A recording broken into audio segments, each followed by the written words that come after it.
Good evening, কেমন আছো সবাই? আশা করছি সবাই ভালো আছো, আমিও ভালো আছি। এখন বাজে সন্ধে ৭টা। তো পরপর দুদিন তো ভিডিও দেইনি, কারণ হচ্ছে কী আর বলবো, কারণটা আর কি তোমরা জানো মোটামুটি কম বেশি। প্রথম দিনেরটা আর পরের দিনেরটা জানো না কেন ভিডিও দেইনি।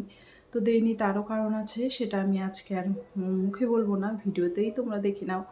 সেটাই হচ্ছে ভালো হবে, কারণ আমি তো সবসময় মাঝে মাঝেই আমি ভিডিও দিতে পারি না, ২ দিন ৩ দিন ভিডিও দিতে পারি না। তো সেই কারণটাও আমি কোনো সময় খুলে বলি না।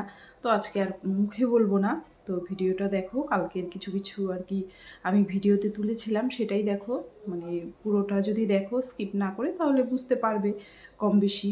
এটাই হচ্ছে ব্যাপার। আর হচ্ছে পরপর ২ দিন ৩ দিন ভিডিও না দিলে মানে চ্যানেলটারও খুব ক্ষতি হয়, মানে রিচটা ডাউন হয়ে যায়। ওই জন্যই আর কি আজকে এইটুকু চেষ্টা করলাম তোমাদেরকে দেখানোর। আর কি বলবো, অনেকে অনেকভাবে ভিডিও বানাচ্ছ নিতু দিদির জন্য। তো আমিও হেল্প করব, আগেও করেছি এবারও করব। কেউ না বললেও আমি করতাম, হেল্প করতাম। কারণ হচ্ছে আমাদের হিন্দু শাস্ত্রে তো আছেই, মানে এইরকম একটা সময় নিজের কাছের লোক হোক, বন্ধু বান্ধব, চেনা পরিচিত কেউ যদি এরকম আর কি চলে যায়, তাহলে তার শেষ কাজের জন্যে মানে হবিষি হিসাবে আমরা যেটা দিই, সেটা তো আমি দিতাম, আমি অবশ্যই দিতাম। তো সবাই ভিডিও বানাচ্ছ, বেশ ভালোই হয়েছে, কারণ তাহলে অনেকে জানতে পারবে, কারণ না বললে তো আর সবাই জানবে না। আর যেহেতু দিদিভাইয়ের চ্যানেলটাও খুব একটা বড় না, তো অনেকেই হয়তো চেনেও না। বলে বেশ ভালোই করছো তোমরা। তো ঠিক আছে, আমিও করব, অবশ্যই করব, এখনও করিনি, করব। কথা দিলাম আমি যতটা পারি আমি সাহায্য করব। তো আমিও অনেক ঝামেলার মধ্যে থাকি, সেটা আমি কোনো সময় মুখ ফুটে বলি না। তো ওই আজকেও আমি বলবো না, তোমরা ভিডিওটা যদি স্কিপ না করো তাহলে একটু একটু বুঝতে পারবে আর কি। তো দেখে নাও ভিডিওটা। গুড মর্নিং, কেমন আছো সবাই? আশা করছি সবাই ভালো আছো, আমিও আছি মোটামুটি ভালোই। কিন্তু এই যে ২ দিন পর পর ভিডিও দিতে পারিনি, তারও কারণ আছে। প্রথম দিন তো আমি কমিউনিটিতে দিয়েই দিয়েছিলাম যে ওই নীতি দিদিভাইয়ের কথাটা শুনে আমি আর ভিডিও দিতে পারলাম না। ভিডিও দিতে পারলাম না বলতে আমি সেই দিন আর কারো ভিডিও দেখিওনি, আর ভিডিও আর কি এডিট করতে পারিনি। অ মানে ওইজন্য আর ভিডিওটা দেইনি আমি। তো তারপরের দিন ভেবেছিলাম দেব। এটা হচ্ছে তারপরের দিন সকালবেলা। প্রতিদিনের মতো সকালবেলা আমি ঘুম থেকে উঠেছি। উঠে তারপরে মানে আগের দিন আমার এতটাই খারাপ লাগছিল যে আমি রাতে যে রুটি-টুটি করেছি, করে গ্যাস-ট্যাস কিচ্ছু মুছিনি। ওভাবেই মানে ফেলে রেখেছি। তো সকালবেলা উঠে আমার বরই আগে ঘুম থেকে উঠেছে। উঠে ওইভাবেই আরকি একটু চা করে নিয়েছে। চা-টা করে নিজেও খেয়েছে। তারপরে আমাকেও একটু দিল।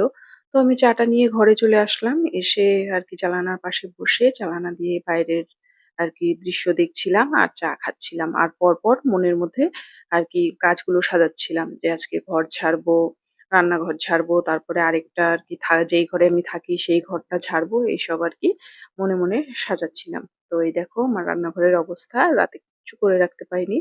তো তারপরে দেখতে দেখতে দেখলাম যে আমার দিদি, আমার মেজদি যেই গাড়িতে করে ডায়ালিসিস করে যায় সেই গাড়িটা ঢুকলো। তো দেখেই তো আমার মনে হলো কোনো একটা ব্যাপার আছে। তো তারপরে দেখলাম যে দিদি আমাদের বাড়িতে চলে এসেছে। কারণ ও গেছিল ডায়ালিসিস করতে। সকাল ৭টা থেকে ডায়ালিসিস হওয়ার কথা ছিল, কিন্তু বেড খালি ছিল না বলে আর করেনি। বলেছে আবার বিকেল ৪টের সময়। তো এই ৪টের সময় ৪টে অবধি আবার কোথায় থাকবে? এইজন্য আমার এখানে আসলো। এবার আমাকে নিয়ে যেতে হবে বিকেলবেলা। কারণ ওই মানে গাড়ির যে ড্রাইভার ভাই আছে সে নামিয়ে দিয়ে গেল। তার তো আর সারাদিন এইভাবে বসে থাকা সম্ভব না। ওইজন্য আমার বাড়ি নামিয়ে দিয়ে গেল। তো আমার তো যেতে হবে। ওইজন্য তাড়াহুড়ো করে আরকি যেটুকু কাজকর্ম ছিল সেগুলো করে ঝটপট করে একটু ভাত বসিয়ে দিলাম। কারণ আমার রান্নাবান্না করে তারপরে আবার দিদিকে নিয়ে যেতে হবে। তো এটা দেখানোর একটাই কারণ যে আমি সবসময় ভিডিওতে বলি বা থাম্বনেইলে দেই খুব ব্যস্ততার মধ্যে কাটছে। তারপরে উম আর কি নানান রকম আরকি বলি, ব্যস্ততা দেখাই। তো তোমরা হয়তো ভাববে যে তোমার আবার কি ব্যস্ততা? তুমি তো শুধু রান্না-বান্না করো, বাড়ির কাজ করো আর ভিডিও করো। তো এটাই হচ্ছে আমার ব্যস্ততার কারণ। আমার বাড়িতে কোনো ব্যাপার না। কিন্তু আমার যে আপনজনরা কেউই ভালো নেই। সবাই মানে মা তো আছেই, মা তো অসুস্থ, মার দায়িত্ব তো নিতেই হয় সম্পূর্ণটাই। মানে বেশিরভাগটা আমাকেই নিতে হয়। তারপরেও এরকম দিদি অসুস্থ, দিদিরটাও আমাকেই করতে হয় আবার মাঝে মাঝে। যখন একটু বাড়াবাড়ি হয়ে যায়, তোমাদের তো বলেছি যে দিদিরা আর কেউ নেই, দুটো ছেলেই আর কি কাজের সূত্রে বাইরে থাকে, ও একাই থাকে। উম, তো ওই জন্য আর কি আমাকে এই দিকটাও সামলাতে হয়।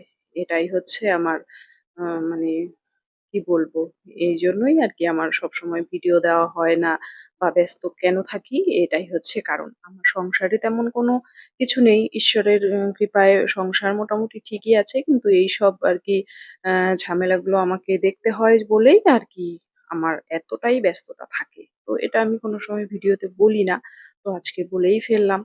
তো এই দেখো ফ্রিজে মাছ ছিল, সেটা দিয়ে একটু ঝোল করলাম। তো আমার ছেলের তো আবার মানে ছোট ছেলের তো আবার এই মাছ ফাছ উনি খান না, ওনার জন্য আবার আলাদা রান্না বান্না করতে হবে, আবার বিকেলে যেতে হবে। তো যদিও আর কি টাইম দেওয়া ছিল 4টের সময়, কিন্তু তারপরে আবার ফোন করেছে আমাকে, আবার তাড়াহুড়ো করে 1:30টার সময় বেরিয়ে যেতে হয়েছে দিদিকে নিয়ে।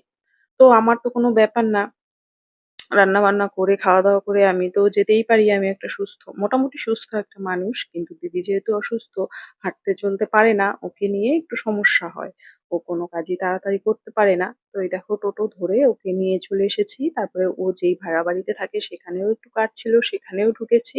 তারপরে আবার এই যে নিয়ে ডায়ালিসিসে ঢুকিয়ে দিয়েছি। তো ডায়ালিসিস চলছে। তারপরে আমি আবার একটু ঢুকলাম। আর এখানে তো ভিডিও ক্যামেরা একদমই এলাও নেই। তবুও আর কি লুকিয়ে চুরিয়ে একটু ভিডিও করলাম। তো এই যে দিদি আমাকে বলল ওর নাকি বমি বমি পাচ্ছে, ডায়ালিসিস কিন্তু চলছে। তো ওই জন্য কয়েকটা চকলেট নিয়ে আসতে বলল। তো আমি চকলেট আনতে গেছি। তারপরে মাঝে অনেকবার অনেক রকম ওষুধপত্র, ইনজেকশন যখন যেটা বলেছে সেটা আমাকে এনে দিতে হয়েছে, সেগুলো আর ভিডিও করিনি। তো তারপরে এখানে আবার আজকে একটা আয়রন ইনজেকশন দেওয়ার কথা ছিল, সেটা ওনারা ভুলে গেছে। আবার এই তো যাচ্ছি ওখানে আর কি মনে করিয়ে দিতে। আর আমি এখানে বাইরে বসে ওয়েট করছি। মাঝে, মাঝে গিয়ে দেখে আসছি। তারপরে ওষুধপত্র যখন যা লাগছে ইনজেকশন ওরা বলছে তখন সেটা কিনে দিয়ে আসছি। আর ভাগ্নির সঙ্গে তো প্রতিনিয়ত কথা হচ্ছে। ও ফোনপেতে টাকা দিয়ে দিয়েছে। সেগুলো আর কি কিনে দিচ্ছি।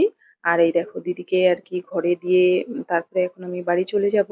এখন ওকে ৫টার সময় ঢুকিয়েছে আর শেষ হতে ৯:৩০ বেজে গেছে। তো সারাদিন আমার স্নান ধ্যান হয়নি। এখন আমি বাড়ি চলে যাব। বাড়ি আসতে আমার 11:30 বেজে গেছিল রাত আর কি।